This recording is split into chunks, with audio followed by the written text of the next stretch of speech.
শ্রী রাধেশ্যাম। আজ মোহিত হরিবাসর, মোহিত হরিবাসরে সর্বপ্রথমে আমার কৃষ্ণ ভক্ত এবং ভক্তিমতী মায়েদের সকলের শ্রীচরণে, আমার মতো অধম কীর্তনিয়া শ্রী জগন্নাথ ঘোষে আপনাদের সকলের শ্রীচরণে আমার শত শত কোটি দণ্ডবত প্রণতি রইল। জনিতাই গৌর হরিবল। দণ্ডবত প্রণামটি করলাম এই কারণে, বিশ্ব জগৎ মাঝে আমার মতো অধম কেউ নাই। অধম মনে করে আপনাদের সকলের শ্রীচরণ থেকে আমার মতো অধমকে যেন বঞ্চিত করবেন না। তাই গৌর প্রেমানন্দে হরি হরি। সর্বপ্রথমে লীলা আস্বাদন করবো আমরা গৌর চন্ডিকা, যাকে বলে নবদ্বীপ লীলা। আগে আমরা গৌরাঙ্গ মহাপ্রভু পরিচয় পত্রটি জেনে নেব বাবা। যিনি হলেন বৃন্দাবনে ভগবান শ্রীকৃষ্ণ, তিনি হলেন নবদ্বীপ মাঝে আমার গৌরাঙ্গ মহাপ্রভু। আর যিনি নবদ্বীপে গৌরাঙ্গ মহাপ্রভু, তিনি হলেন আমার পুরী ধামে আমার জয় জগন্নাথে। এর মধ্যে কোনো সন্দেহ নাই, এর মধ্যে কোনো ভেদাভেদ নাই। বৃন্দাবনে ভগবান শ্রীকৃষ্ণ ছিলেন রাজা ছিলেন। শুধু ভগবান রাজা ছিলেন নয়, ভগবান হলেন জগৎ বিশ্ব ব্রহ্মাণ্ডের মালিক, আমার মালিক, আপনাদের মালিক, জগতের সবার মালিক হলো একজন, তিনি হলো আমার ভগবান শ্রীকৃষ্ণ। সেখানে ভগবান শ্রীকৃষ্ণ মাধুর্যময় বৃন্দাবনকে ত্যাগ করলেন। শুধু ভগবান মাধুর্যময় বৃন্দাবনকে ত্যাগ করলেন না গো মা, ভগবান নিজের সুখটা পর্যন্ত ত্যাগ করে দিয়েছিল। কেন ভগবান নিজের সুখটা ত্যাগ করেছিল জানেন? ভগবান যতগুলো লীলা করেছে বাবা, একটি লীলাও কিন্তু ভগবান নিজের জন্য করেনি। যতগুলো লীলা করেছে গো মা, প্রত্যেক লীলা হলো জীব শিক্ষা, জগৎকে শিক্ষা দেওয়ার জন্য ভগবান লীলা করলেন। বৃন্দাবনে থেকে ভগবান শ্রীকৃষ্ণ নিজের মনে নিজে এইটুকু বিচার করেছিলেন। কি বিচার করলেন জানেন? ভগবান এটাই বিচার করেছিলেন যে টাকা পয়সা বাড়ি গাড়ি থাকলে দেখো বাবা অহংকারী হওয়া যায়, কিন্তু সর্বত্যাগী বৈষ্ণব হওয়া যায় না, ভগবানের চরণে পৌঁছানো যায় না। তাই গৌর হরি। আজও পর্যন্ত কেউ বলতে পারবেন না যে আমি টাকা পয়সা বাড়ি গাড়ির মালিক হয়ে আমি ভগবানের চরণে পৌঁছাতে পেরেছি, কেউ বলতে পারবেন না। ডিগ্রি বাড়লে অহংকারে মন চটে যায়, কিন্তু সর্বত্যাগী বৈষ্ণব হওয়া যায় না, ভগবানের চরণে পৌঁছানো যায় না। ভগবানের চরণে পৌঁছাতে গেলে রাস্তা হলো একটি, অন্য কোন রাস্তা অবলম্বন করলে ভগবানের চরণে পৌঁছানো যাবে না। বাড়ি গাড়ির মালিক হলে ভগবানের চরণে পৌঁছানো যাবে না, ডিগ্রি বাড়ালে ভগবানের চরণে পৌঁছানো যাবে না। ভগবানের চরণে পৌঁছাতে গেলে রাস্তা হলো একটি, আমার জন্য যে রাস্তা, আপনাদের জন্য সেই রাস্তা, পৃথিবীতে সবার জন্য একটাই হলো রাস্তা। রাস্তাটা কি জানেন? সেই রাস্তাটা হলো সর্ব অহংকার ত্যাগ করে দাও, মাথাটা নিচের দিকে নামিয়ে দাও, শুধু গুরু বৈষ্ণবের চরণ ধরে তাই গৌর হরিবল বলে মেখে দাও।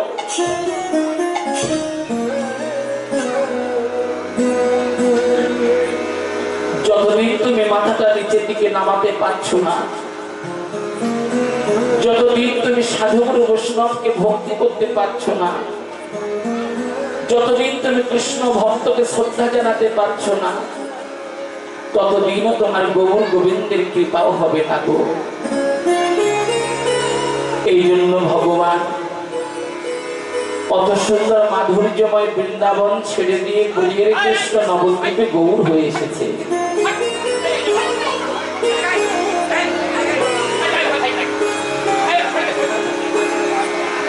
কত সুন্দর মাধুর্যময় বৃন্দাবন ছেড়ে দিয়ে ব্রজের কৃষ্ণ নবদ্বীপে গৌর হয়ে এসেছে।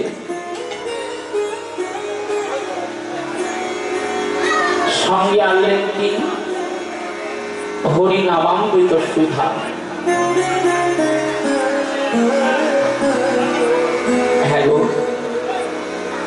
ব্রজের কৃষ্ণ নবদ্বীপে তো গৌর হয়ে এলো মা, আকুল সাধনা করেছিলেন। এই কলিযুগে আহা, আপনাদের নদিয়া জেলা, জায়গাটির নাম কি জানেন? জায়গাটির নাম হলো শান্তিপুর।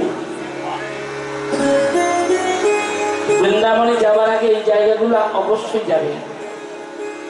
শান্তিপুর, বনটির নাম হলো বাবলা বন। বাবলা বনের মধ্য দিয়ে প্রবাহিত হয়েছে পতিত পাবনী সুরধনী গঙ্গা দেবী। ওই সুরধনী গঙ্গার তীরে কলিযুগে ভগবানকে আহ্বান করতে, নামটা কি জানেন? নামটি হলো অদ্বৈত গোসাই। কত কেঁদে, কত সেধে আমার মহাপ্রভুকে এনেছিল গো। কেমন করে সাধনা করতেন জানো? কাঁদিছে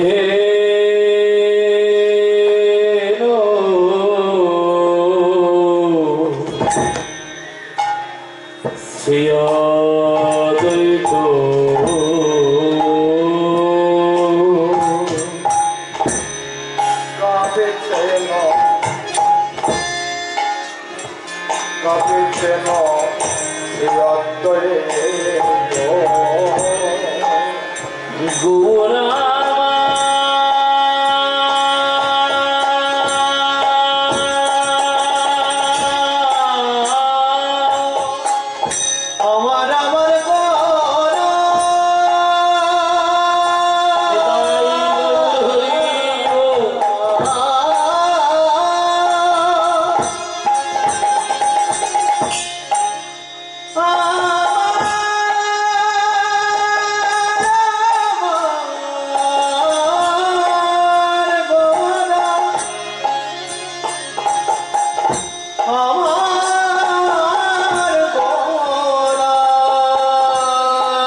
শিবাজি গদা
মহাপ্রভুকে কত কেঁদে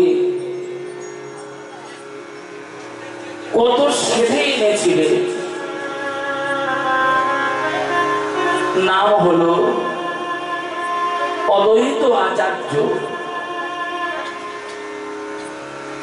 যে অদ্বৈত গোসাই আগের জন্মে ছিলেন দেবাদিদেব মহাদেব শিব ঠাকুর ভোলানাথ,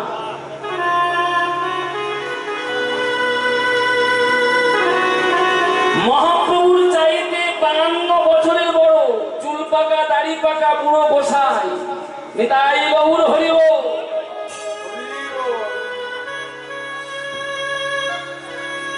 কত কেঁদে কত সেধে আমার মহাপ্রভুকে এনেছিলেন। জায়গাটা বেশি দূরে নয়, শান্তিপুরে বাবলা বনে পতিত পাবন সুরধনী গঙ্গার তীরে সাধনা করতেন। কি নিয়ে? সোনার সিংহাসন নিয়ে নয়, রাজভোগ নিয়ে নয়, অদ্বৈত গোসাই আকুল সাধনা করতে কি নিয়ে জানেন মা? গঙ্গার জল, তুলসী পত্র।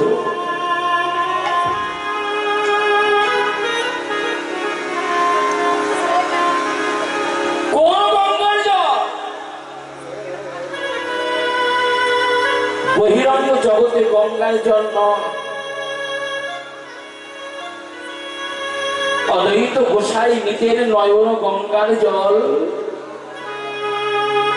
ভক্তির তুলসী নিতাই গৌর হরি বল।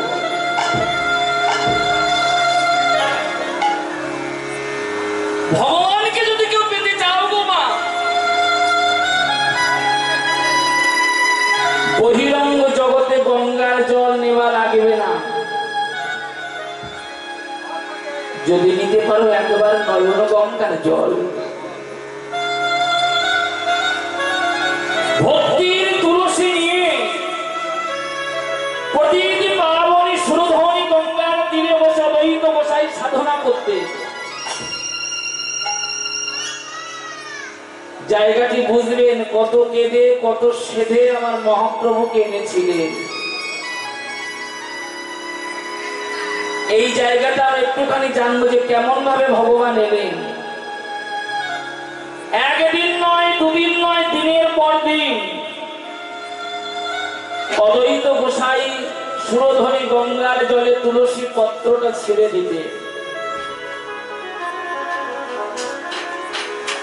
হঠাৎ একদিন দেখতে পেলেন অদ্বৈত আচার্য গঙ্গার জল দ্বিগুণ ভাসতে ভাসতে চলেছে তুলসী পত্র।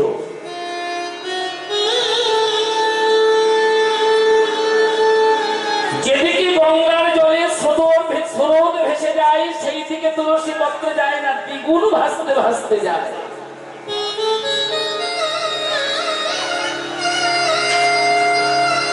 তুলসী পত্র দ্বিগুণ ভাসতে ভাসতে চলেছে, গঙ্গার তীর দিয়ে অদ্বৈত গোসাই ছুটতে ছুটতে চলেছে।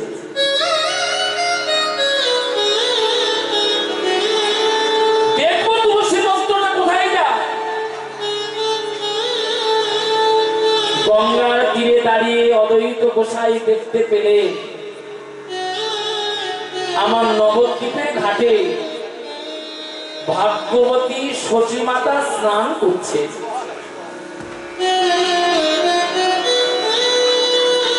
শচী মাতা স্নান করছে আর তুলসী পত্রটি ভাসতে ভাসতে শচী মাতার চারিদিকে প্রদক্ষিণ করতে করতে তুলসী পত্র শচীর নাভি কমলে বিলীন হয়ে গেল। তাই গৌর হয়ে গেল।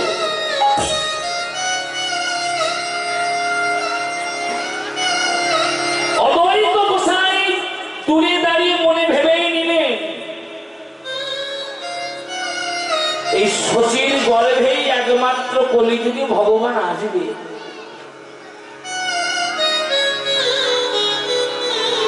শচীর গর্ভে একমাত্র কলিযুগে ভগবান আসবে। কিন্তু শচীর গর্ভে একটা থেকে দুটো পাঁচটা যদি সন্তান আসে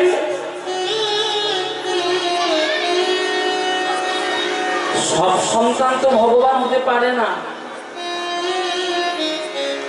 আমি গোসাই পরীক্ষা করব। কি পরীক্ষা করেছিলেন জানেন অদ্বৈত গোসাই? আমরা কীর্তনিয়া আসলে দাঁড়িয়ে কীর্তন করি, সবার প্রণাম নিতে নাই কেন জানেন? আমি কীর্তন করতে পারি বটে, কিন্তু কোন বৈষ্ণবের যে কত ভজন।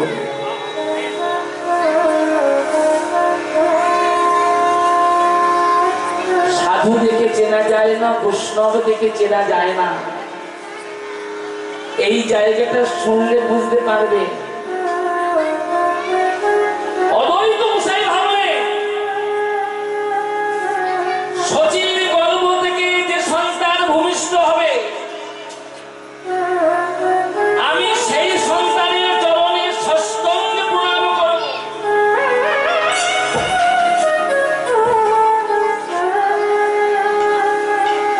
আমার প্রণাম যদি ওই সন্তান সহ্য করতে পারে, তবে সেই হবে একমাত্র কলিযুগে ভগবান। এটাই গৌর হরিব।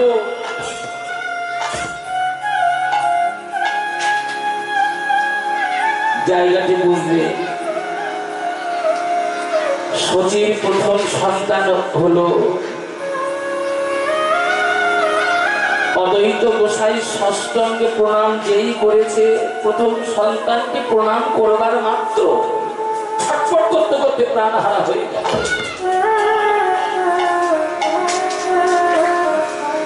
এইভাবে 6টি সন্তান প্রাণ হারালো। 7টি সন্তান হলো বিশ্বরূপ। 7টি সন্তান বিশ্বরূপ প্রাণ হারালো না, কিন্তু শচী মাতা রাখতে পারল না।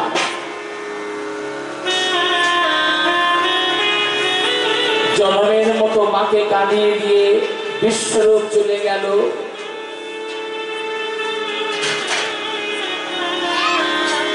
এই জায়গাটা খুব ভালো করে বুঝবেন মায়েরা। শচীর 8ম গর্ভের সন্তান এলো। যখনই ভূমিষ্ঠ হলো 8ম গর্ভের সন্তান, শচী মাতা চিন্তা করছে আমি ঘরের দরজা জানালা বন্ধ করে দিয়ে রাখবো। ওই চুল পাকা দাড়ি পাকা বুড়ো গোসাইকে সে যদি প্রণাম করে, হয় প্রাণ হারাবে, না হয় আমাকে ছেড়ে দিয়ে চলে যাবে, দেখতে দেব না।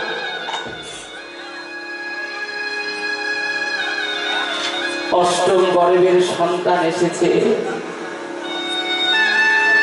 ভগবান এসেছে। ভক্তের কি জানতি বাকি থাকে গো? কৃষ্ণ নাম গাইতে গাইতে চুল পাকা দাড়ি পাকা বুড়ো গোসাইটা দুটো বাহু তুলে হরি বল বলতে বলতে ভগবানের কাছে আসছে।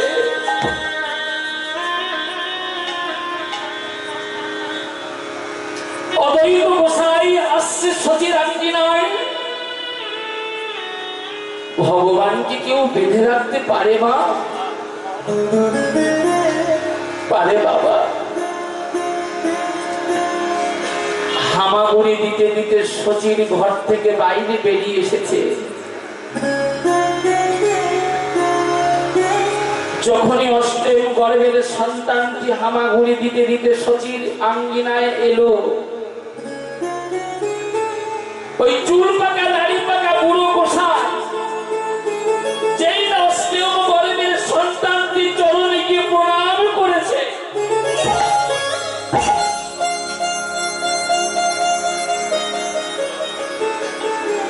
ছোট্ট ছেলেটা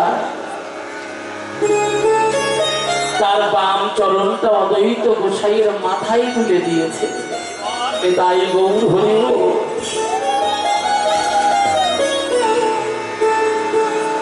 ভগবান ওই চরণটাই তো পাবার জন্য কত জন্ম জন্মান্তর থেকে আমি সাধনা করছি গো। একটু লুটফুলি করো মা।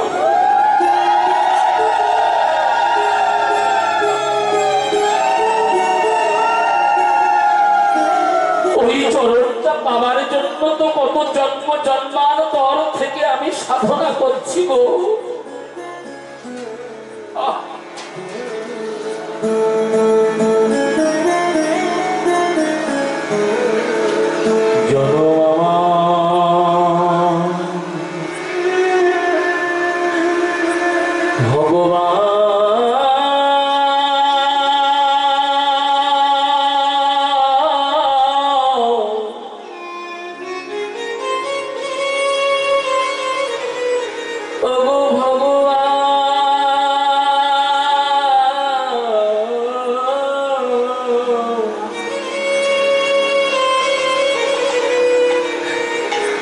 বলি এবার জন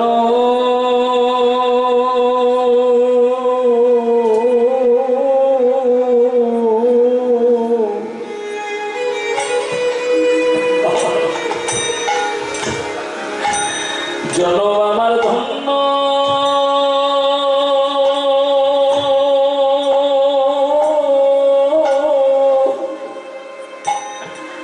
ধন্য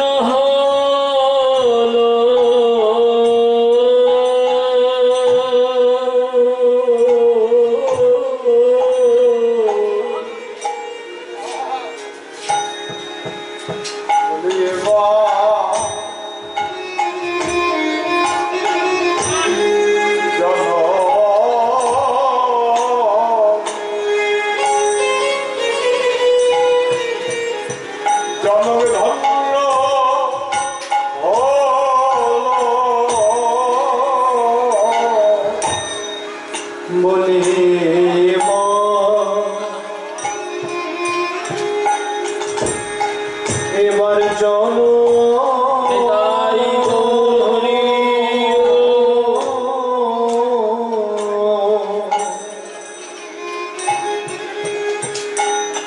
জনম ধন্য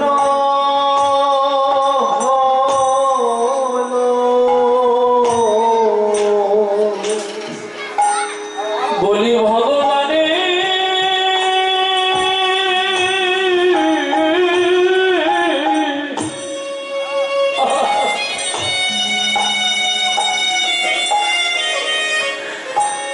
ভগবানে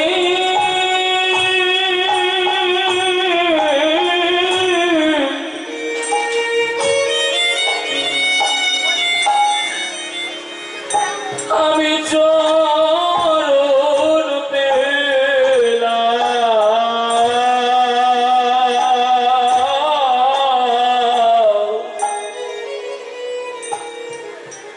বলি জনমে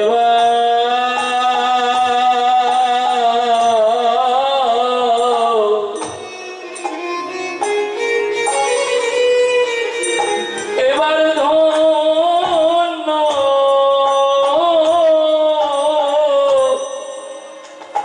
ধন্য হলো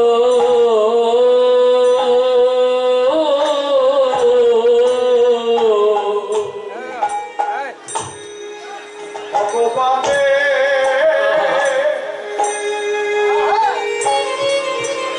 ভগবানের চরণে পেলাম নিতাই গৌর হরি বল।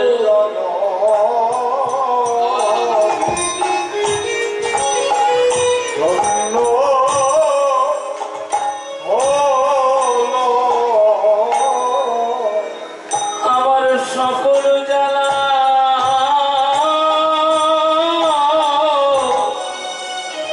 জুড়াই গেল সকলে জ্বালা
মহাপ্রভু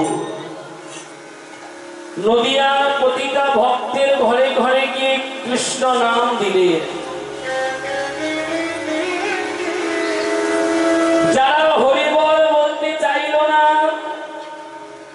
প্রেম অবতার ভগবান গৌরাঙ্গ মহাপ্রভু প্রতিটা ভক্তের ঘরে গিয়ে ভক্তের হাতে ধরে বললেন, কলির জীব তোরে একবার বদন ভুলে হরিবল বল।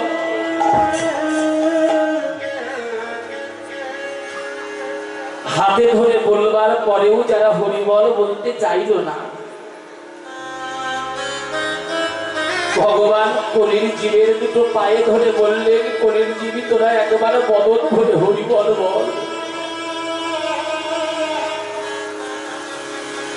ভক্তকে হরিবল বলানো শিখিয়ে দিয়ে কণ্ঠে হরিনামের মালা পরিয়ে দিয়ে আবার বিদ্যা বনিতা নদিয়ার প্রতিটা ভক্তের ঘরে ঘরে গিয়ে কৃষ্ণ নাম দিয়ে সোনার নদিয়া ছেড়ে মহাপ্রভু আবার চলে গেলে। বয়স যখন 24 বছর, জেলাটির নাম হলো বর্ধমান জেলা কাটোয়া। কেশব ভারতের চরণ আশ্রয় করে সন্ন্যাস মন্ত্র নিয়ে সন্ন্যাসী হয়ে সোনার নদিয়া ছেড়ে প্রভু আমার চলে গিয়েছে গো। সোনার নদিয়া ছেড়ে চলে যাওয়ায়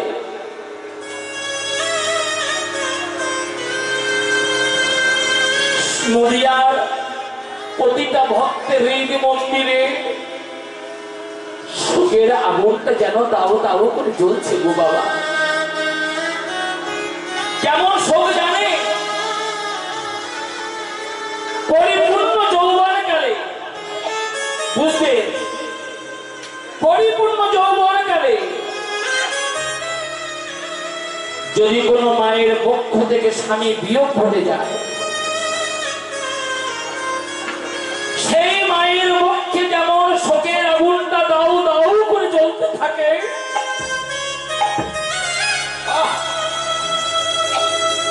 সোনার নদিয়া ছেড়ে গৌর হরি চলে যাওয়ায় নদিয়ার প্রতিটা ভক্তের হৃদ মন্দিরে শোকের আগুনটি যেন দাউ দাউ করে জ্বলছে। তাই গৌর হরি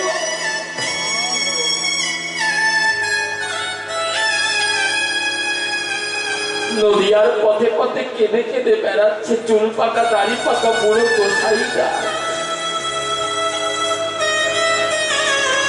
গৌর হরি, নদিয়ায় তোমার এমন কি অভাব ছিল? কি অভাব ছিল গৌর হরি? তুমি কেন সোনার নদিয়া ছেড়ে চলে গেলে? আর একজন কাঁদছে।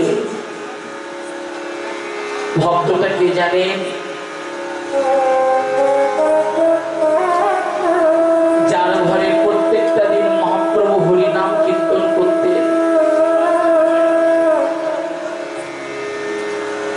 নবদ্বীপ দর্শনে আপনারা যান, আমি বড় বড় মন্দিরে যেতে আপনাদের নিষেধ করব না, অবশ্যই যাবেন, কিন্তু তার মধ্যে এই জায়গাটা অবশ্যই যাবে। জায়গাটা কোথায় জানেন? শিবাস আঙ্গিনায়। এই শিবাস ঠাকুর কে ছিল জানেন? আগের জন্মে দেবশ্রী নারদ মুনি জন্মগ্রহণ করেছিলেন বাংলাদেশের মাটিতে। জেলাটির নাম হলো সিলেট জেলা, যেখানে মহাপ্রভুর পূর্বপুরুষের আঙ্গিনা।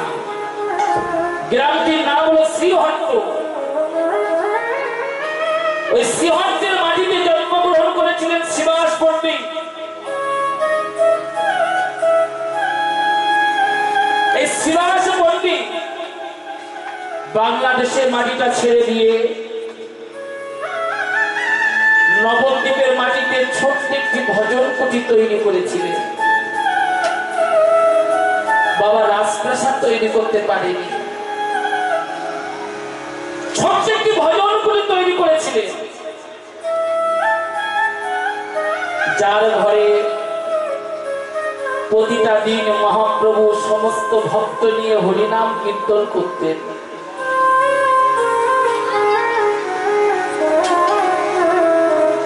শিবাসের ঘরে কেন মহাপ্রভু কীর্তন করতে যেতেন বাবা? যাওয়ার কারণ কি? যাওয়ার কারণ ছিল,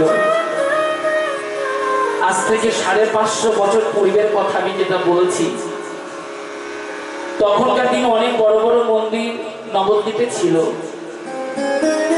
কিন্তু বড় বড় মন্দির থাকতেও শিবাস ঠাকুরের বাড়িতে মহাপ্রভু কেন কীর্তন করতে যেতেন জানেন? শুনেনি, শিবাসের মতো ভক্ত ছিল না, শিবাসের মতো ভক্ত ছিল না গো বাবা। আর কীর্তনীয় তো ছিল না একমাত্র আমার মহাপ্রভু। আসলে কিন্তু আমরা কীর্তনীয় নই, কীর্তনীয় ছিলেন মহাপ্রভু। আমরা কিসের কীর্তনীয়? আমরা কীর্তন করতে আসি অর্থের বিনিময়, যেটা যথাসত্য সেটাই বাবা বলছি। আমরা কীর্তন করতে আসি অর্থের বিনিময়, আর মহাপ্রভু শিবাসের ঘরে কীর্তন করতে যেতেন, কোনো অর্থের বিনিময় ছিল না। তাই গৌর হইব যেতেন কেন? কেন যেতেন? প্রভু আমার এটাই ভাবতেন, কিছু পাই বা না পাই, অন্তত সাধুগুরু বৈষ্ণবের চরণ ধুলা পাবো।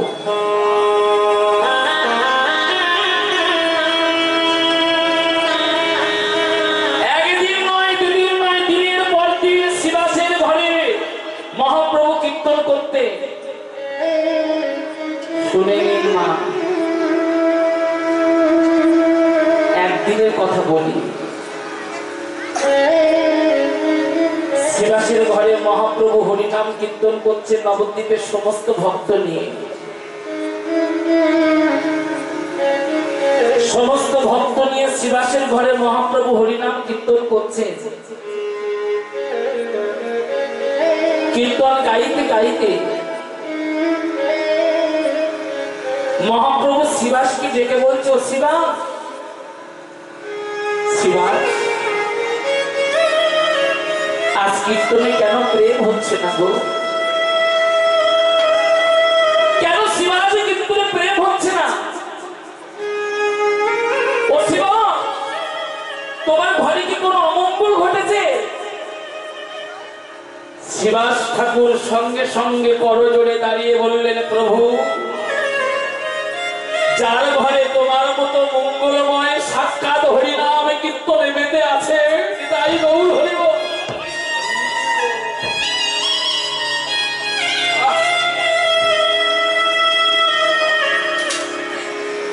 যার ঘরে তোমার মতো মঙ্গলময় সাক্ষাৎ দাঁড়িয়ে আছে,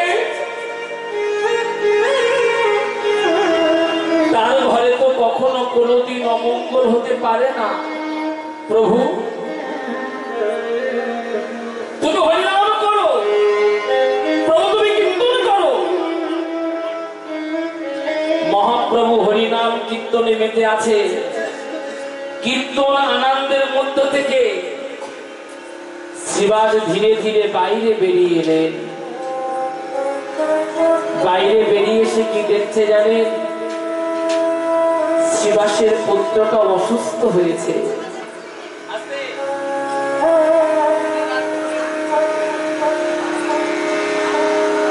শিবাসের পুত্রটা অসুস্থ হয়েছে। মালিনী দেবী নিজের পুত্রটাকে কোলে নিয়ে বসে কাঁদছে। শিবাস ধীরে ধীরে মালিনীর কাছে এসে বলছে, ও মালিনী, মালিনী, কাঁদছো কেন গো?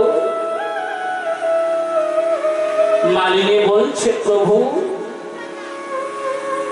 আমার পুত্রটা যে অসুস্থ হয়েছে। ও মালিনী, তুমি পুত্রের জন্য কাঁদছো, তুমি সংসারের জন্য কেঁদেছো, ভাই বন্ধুর জন্য কেঁদেছো, কখনো কোনোদিনই মালিনী তুমি কি কৃষ্ণ বলে কেঁদেছো গো? তাই গৌর হরি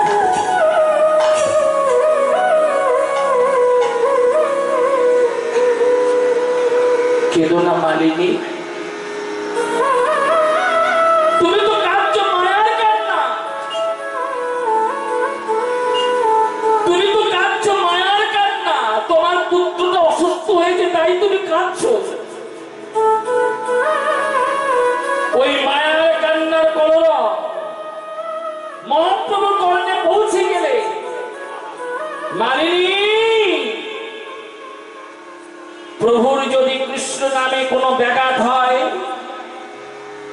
তুমি তোমার পুত্রটাকে হারাতে বসেছ মালিনী, এরপরেও কিন্তু যদি প্রভুর কৃষ্ণ নামে ব্যাঘাত হয়, এরপরে কিন্তু তুমি তোমার পতিতাকেও কিন্তু হারাবে। তাই গৌর হরি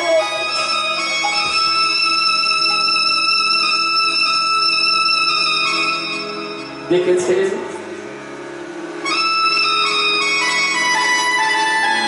ভগবানের চরণে কত বিশ্বাস। কেঁদো না মালিনী, তুমি কেঁদো না, মায়ার কান্না কেঁদো না।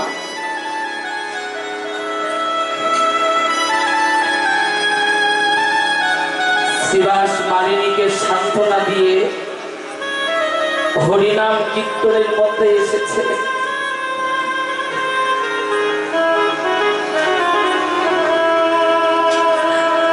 মহাপ্রভু হরিনাম সংকীর্তনে মহাপ্রভু মেতে গিয়েছে। শ্রীবাস ঠাকুর মহাপ্রভু চরণ ধুলা নিলেন, তার পুত্রটা অসুস্থ হয়েছে তো মহাপ্রভু চরণ ধুলা নিয়েছে। মালিনী কেঁদো না, তোমার পুত্রের জন্য যে আমি ঔষধ এনেছি।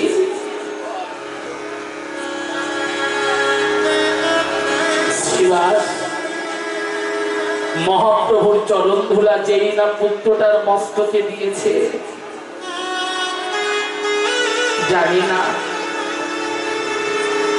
ভক্ত কখন চেনা যায় জানেন বাবা? আজকে কীর্তন আসলে বলছি কথাটা, আমরা বলি আমি এত ভজন করেছি, আমি এত সাধু, আমি এত বৈষ্ণব, এত নাম করি।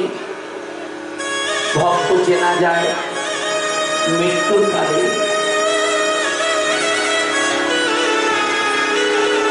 যেই না শ্রীবাস মহাপ্রভু চরণ ধুলা পুত্রটার মস্তকে দিয়েছে, প্রভুর চরণ ধুলা পাবার মাত্র শ্রীবাসের একটি মাত্র পুত্রটা প্রাণ হারালো।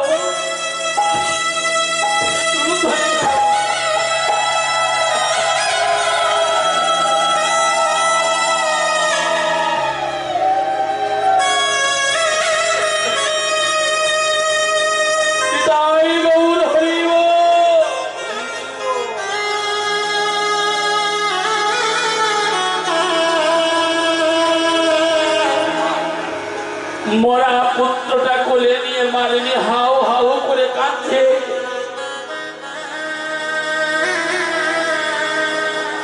তথাপিও শিবাজ বলছে, মালিনী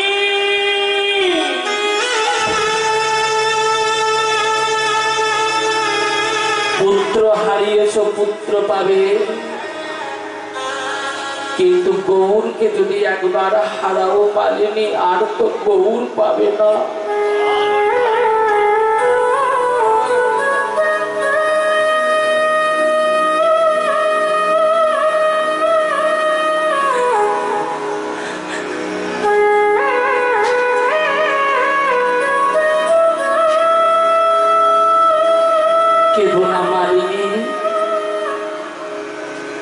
কি সুন্দর জায়গা দেখো বাবা।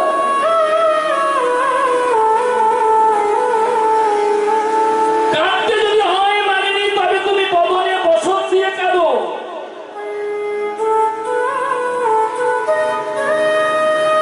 কাঁদতে যদি হয় মানিনি, তবে বদনে বসন দিয়ে কাঁদো।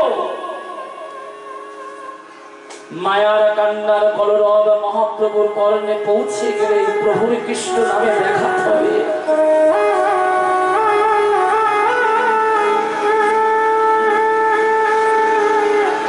প্রভু আমার হরি নাম কীর্তনে মেতে আছে। শ্রীবাস মরা পুত্রটা কোলে নিয়ে মহাপ্রভু হরিনাম সংকীর্তনের মধ্যে গেছে।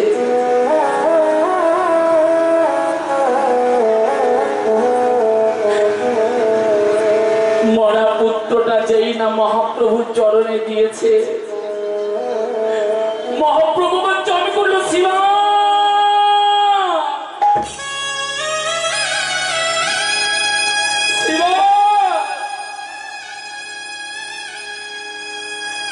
এত বড় অমঙ্গল তোমার ঘরে শিবাস, তুমি আমাকে আগে কেন বললে না? বিদায় গৌর হরিব। এত বড় অমঙ্গল শিবাস, তুমি আমায় আগে কেন বললে না? তবে তো আমি হরিনামটা বন্ধ করে দিতাম। প্রভু লক্ষ্য করুন, পুত্রটি মহাপ্রভু চরণে দিয়েছে। মহাপ্রভুর সন্নিকটে শিবাস করজোড়ে দাঁড়িয়ে বলছে, প্রভু উচ্চৈস্বরে হরিনাম করো, উচ্চৈস্বরে তুমি কীর্তন করো। আমার পুত্র মারা গেছে, এটা প্রভু অমঙ্গল নয়। আমার ঘরে সেই দিন অমঙ্গল হবে যেদিন তোমার বদনে কৃষ্ণ নাম বন্ধ হয়ে যাবে। সেই দিন হবে আমার ঘরে অমঙ্গল।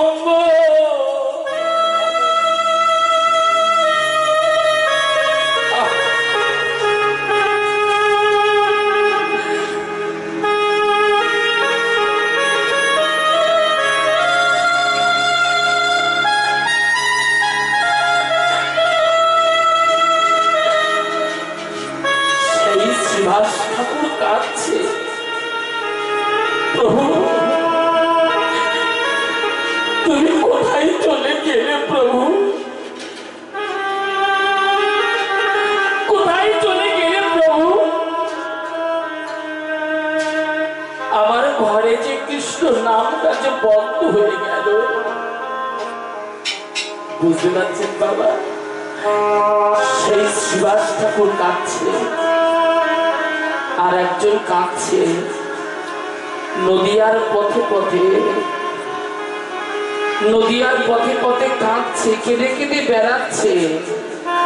আর কি বলে জানো? নানাই নয়না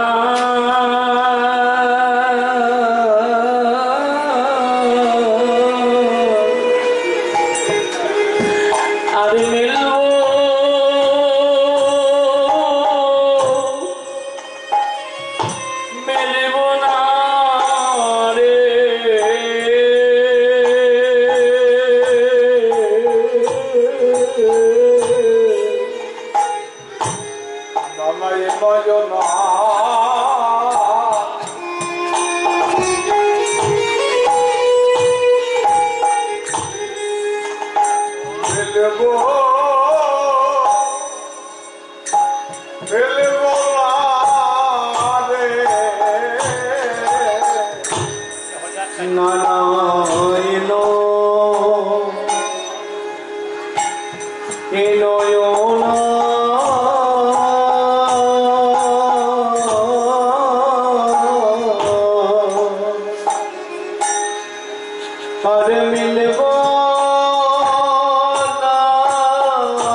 তাই গৌর হরিব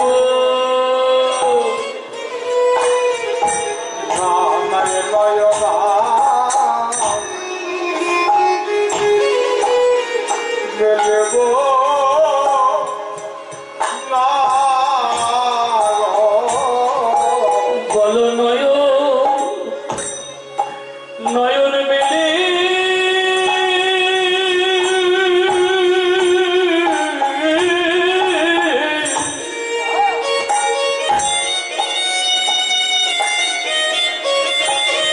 বলে নয়ন মেলে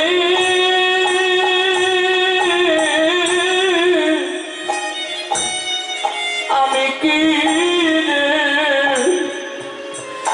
দেখিব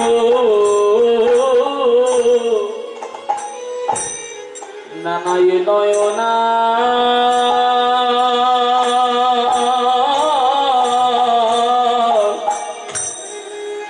আরে মেলিব না গো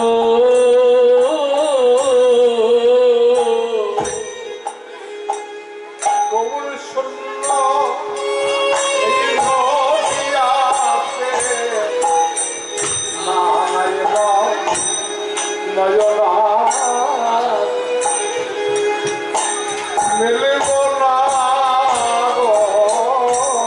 বলি গৌর শূন্য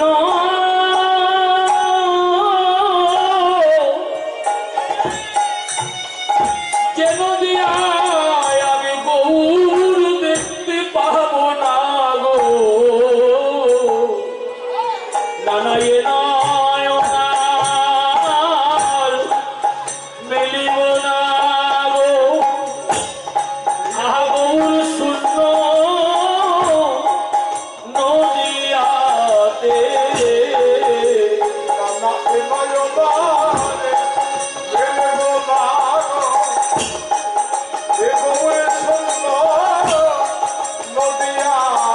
নানায়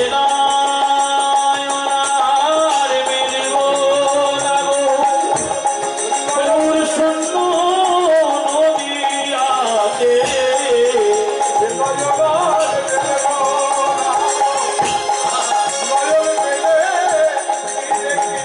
আহা গৌর শূন্য নদী আহায় নয়নার মেলিব না গো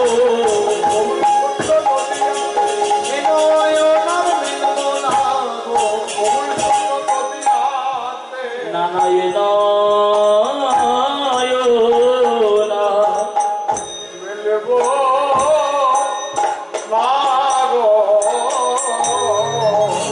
নদিয়ার পথে পথে কাঁদছে নিজের নয়নকে বলছে নয়ন জনমের মতো অন্ত হয়ে যা এই জায়গাগুলো বাবা বুঝতে হবে নয়ন জনমের মতো তুই অন্ত হয়ে যা ভক্তটা কি গো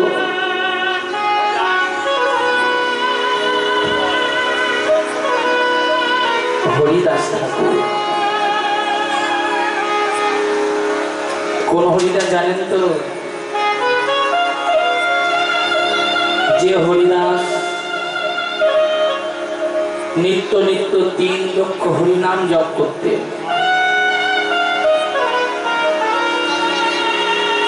3 লক্ষ হরিনাম জপ না করে জল স্পর্শ করতেন না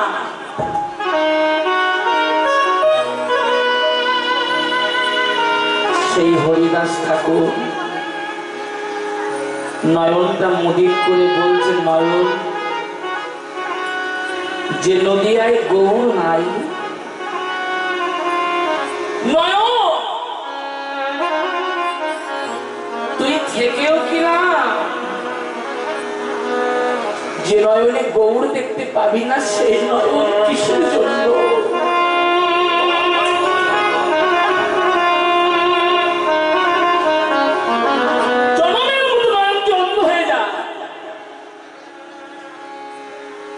একটুখানি এই জায়গাটা বলবো বাবা ছোট করে ধরে।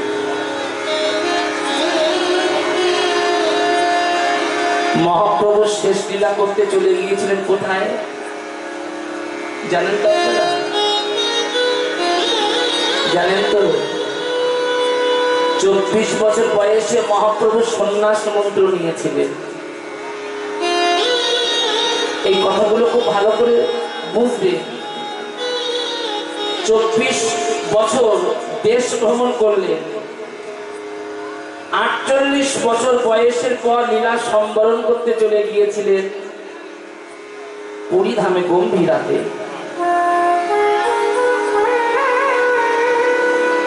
আমরা পুরী ধামে যাই, পুরী ধামে গিয়ে শুধু জগন্নাথ দেবের মন্দির দর্শন করে চলে আসবেন না। জানি না আপনারা জানেন কিনা, তথাপি কথাটা বলছি। পুরী ধামের আর একটা নাম আছে শ্রীক্ষেত্র। এই শ্রীক্ষেত্র নামটা কেন হয়েছে জানেন? পুরী ধামে গিয়ে সমুদ্রের ঢেউ খেয়ে চলে আসবেন না, মাসির বাড়ি দর্শন করে চলে আসবেন না। ওইখানে গিয়ে জিজ্ঞাসা করবে এখানে মহাপ্রভুর গম্ভীরা কোথায়।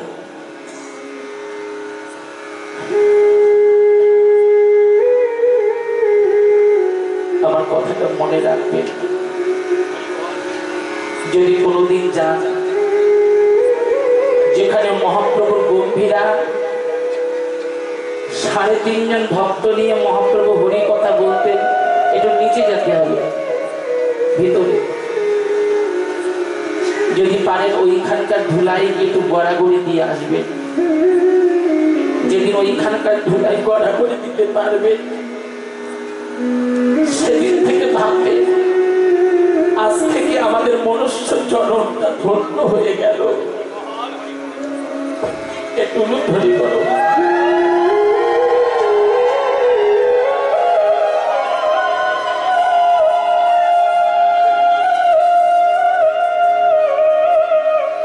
শুনে 48 বছর বয়সের পর মহাপ্রভু পুরী ধামে গম্ভীরা লীলা সম্বরণ করতে গিয়েছিলেন। মহাপ্রভুকে সেবা করতে কে জানেন? নিমাইয়ের বড় গুরু ভাই, নাম হলো গোবিন্দ দাস।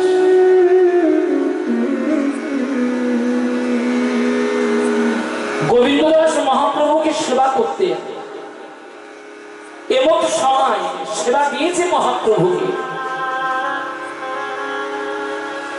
এমন সময় নবদ্বীপ থেকে পদব্রজে হাঁটতে হাঁটতে হরিদাস ঠাকুর গিয়েছে কোথায়? পুরী ধামে গম্ভীরাতে।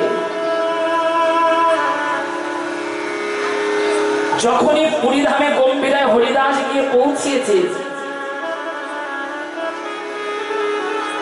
গোবিন্দ দাস হরিদাসকে বিশ্রামের জায়গা দিয়েছে।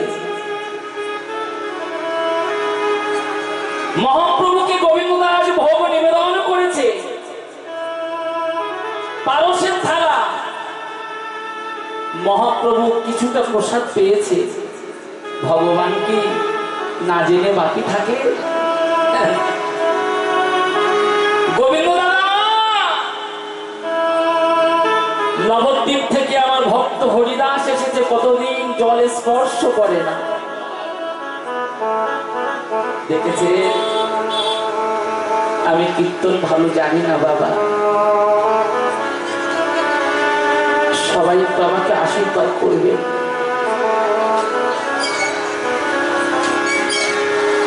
এই হলো ভগবান আর এই হলো ভক্ত। আমাদের কর্তব্য কি জানেন? আমি ভালো না জানলেও কথাটা বলছি। আমাদের কর্তব্য হলো দেহটা তার চরণে পৌঁছে দেওয়া, আর ভগবানের কর্তব্য হলো ভক্তের দেহটা রেখে দেওয়া। তার প্রমাণটা দেখুন। মহাপ্রভু গোবিন্দ দাদাকে ডেকে বলছে, দাদা, হরিদাস কতদিন জল স্পর্শ করে না, তুমি এই প্রসাদটা আমার ভক্ত হরিদাসের কাছে নিয়ে যাও।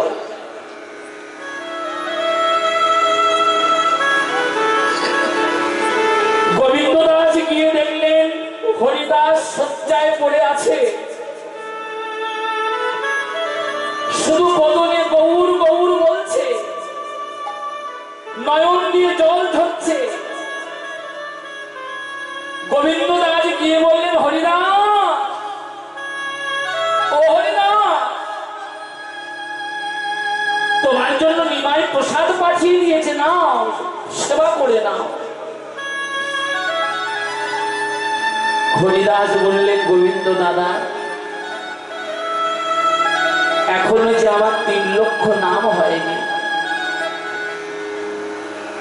3 লক্ষ নাম না করে যদি আমি জল স্পর্শ করি, সারা জন্ম যে নাম করেছি সমস্ত নামগুলো যে আমার বৃথাই হয়ে যাবে।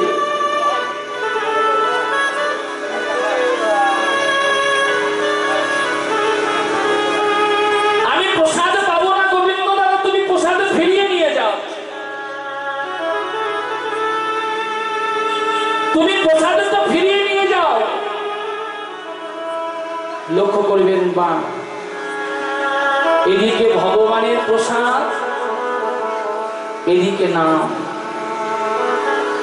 3 লক্ষ নাম না করে যদি প্রসাদ পায়, সারা জন্মের মতো নাম অপরাধ। গোবিন্দ দাস প্রসাদের থালাটা নিয়ে চলে যাচ্ছে। হরিদাস চিন্তা করলেন, ভগবানের নিবেদন করা প্রসাদ, প্রসাদকে ফিরিয়ে দিলে প্রসাদে অপরাধ। গোবিন্দ দাদা, আমার কাছে এসো, প্রসাদের থালাটা নিয়ে এসো।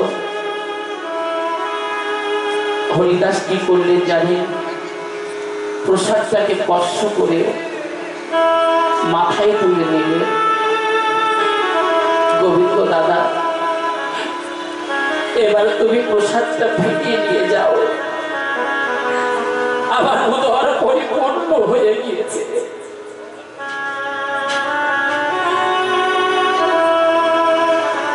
গোবিন্দ দাস মহাপ্রভুর কাছে গিয়ে বললেন, নিমাই, তোমার হরিদাস প্রসাদ পেল না, শয্যায় পড়ে আছে, নয়নে জল, শুধু বদনে গৌর গৌর বলে কাঁদছে। সঙ্গে সঙ্গে ভগবান এসেছে ভক্তের কাছে। ও হরিদাস, হরিদাস, তুমি কেন কাঁদছো? কেন তুমি প্রসাদটাকে ফিরিয়ে দিলে? প্রভু,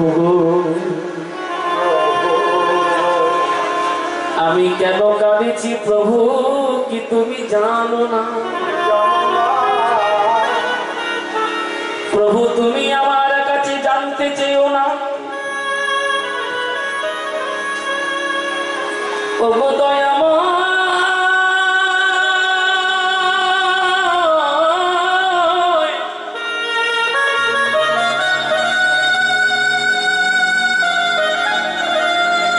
ওগো ভগবান,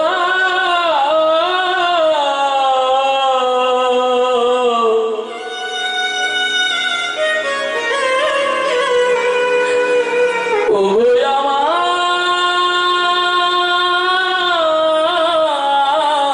ভগবান। পিতারি গৌর হরি বল।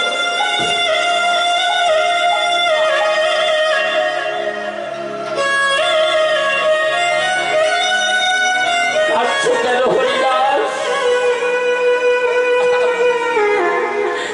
কেন তুমি কাঁদছো হরিদাস? তুমি কেন প্রসাদটা ফিরিয়ে দিলে?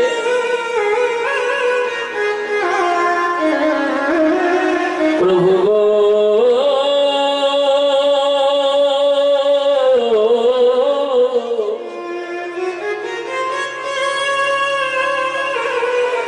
সারা জন্ম তোমায় নামে করেছি, নামের বিনিময়ে প্রভু আমি তোমার কাছে কি চাই জানো? আস্তে আস্তে আস্তে আস্তে, এই যে পিছন দিকে না, পিছন দিকে না, আমার দিকে। এই দেখো মা, ভগবান মহাপ্রভু হরিদাসকে বলছে, আস্তে। কাঁদছো কেন? প্রভু গো, জানতে চেয়েও না, সারা জনম নাম করেছি, বিনিময়ে কখনো কোনোদিন কিছু চাইনি। আজ তোমার কাছে চাইব, বলো প্রভু দেবে তো? ভগবান বললেন, হরিদাস বলো তুমি আমার কাছে কি চাইছো? হরিদাস শয্যায় পড়ে করজোড়ে বলছে, প্রভু গো তোমার কাছে আমি এই চাই, তোমার আগে যেন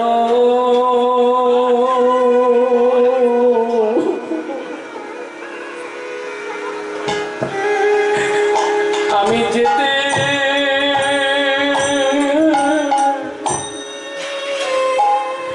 যেতে পারি।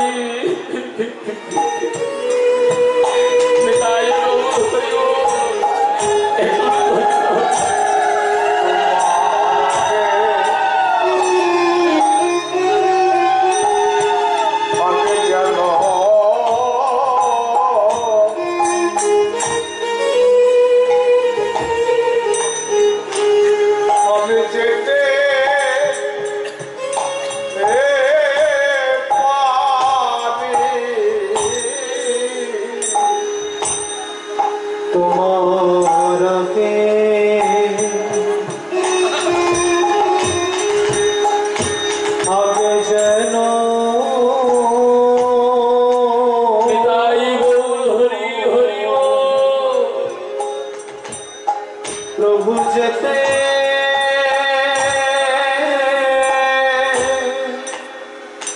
যেতে পারি।